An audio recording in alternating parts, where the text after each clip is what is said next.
Hello, ladies and gentlemen, Greg Mikulowski from ForexLive.com. This is a Kickstart video where I take a look at three of the major currency pairs, the Euro versus US dollar, the dollar versus yen, and sterling versus US dollar. So let's get started.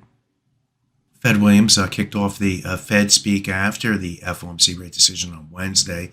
He is the president of the Federal Reserve of New York, and also in that position as a permanent voting member on the Federal Reserve Board. So that his comments are considered to be fairly important, and he sort of poured cold water on the comments from Fed's Powell, saying that the Fed should be focused on what's going on in the economy, trying to get the rate down and doing their job toward getting rates to inflation rates down to 2%.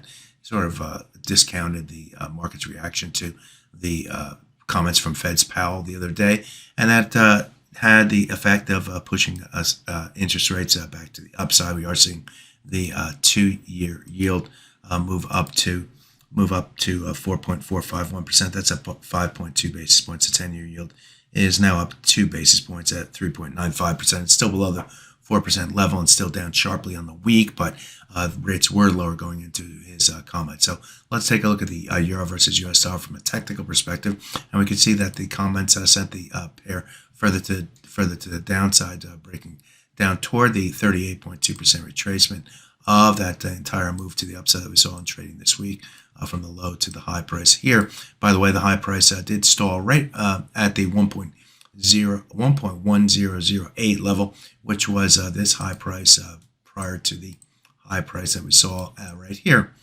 So and near the, in between the natural resistance at 110 for this currency pair, and we waffled into the Asian session before moving lower in the European session, helped by weaker PMI, flash PMI data mostly, and so that sent the price down and below this swing area through here, where we had a number of different swing lows and swing highs going back in time here. That level was pretty clear, and although the price traded below the level, we were trading below the level before the Fed Williams comments, and that was a little bit more of a bearish bias, and the price has continued down toward the 38.2% retracement. So watch the 1.0900 level as the next target on the downside. We're currently trading at 20, in between, pretty big range between 109 and 109.55, our 60 area up here where this swing area is. But it is what it is, folks. We have to pay attention to what the technicals are telling us. And I mentioned yesterday that if we get below this level, it would tilt the bias and look for more probing to the downside. And that's what we're seeing. Whether or not the 38.2% retracement holds, I don't know. But traders on the first dip are leaning against that level. So be aware, be prepared. Let's take a look at the dollar versus yen's move. And this is the 4-hour chart of this currency pair. And you can see that the price has moved higher, and in the process is moving back toward the 200-day moving average. That's this green line in this chart. We came up and tested that level trading yesterday, but fell off. We then have retraced back to the top side here with the comments from William. The level comes in 142.516. It's going to be a key level that if we get above, it's going to be more bullish, or it's going to probably lead to more upside probing. Why? Because the disappointment on the move below the 200-day moving average, especially since it's Friday. If we do hold the level, however, then we could hold against the level. Then the sellers remain more in control.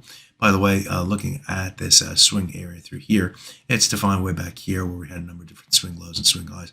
You can see how it was fell below that level and then became resistance, and then became support, and then came down to test this level before moving to the upside. So that's the definition, or where this thing was defined at 141.50 to 142.07. I know it's wide, but it is what it is. So be aware of that swing area on the downside.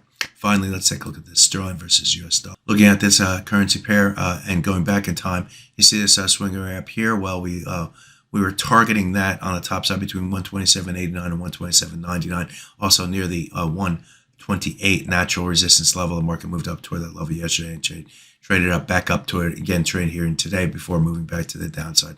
We fell below this swing area on the 4-hour chart between 127.23 and 127.32, and that's now going to be resistance on a rebound higher. So look for sellers against this level. If the sellers are taking more control. If they can keep below that level, then we'd look for a further downside probing. If we move back above it, however, then all bets are off. Let's put a Fibonacci from our low of this week to the high of this week, just to get a view of where we're at. 38.2 comes in at 126.81. That would be the next target on the downside for this currency pair and further selling pressure. So there you have it. A look at 3 of the major currency pairs. My name is Greg McCloskey. Good fortune with your trading. Bye-bye now.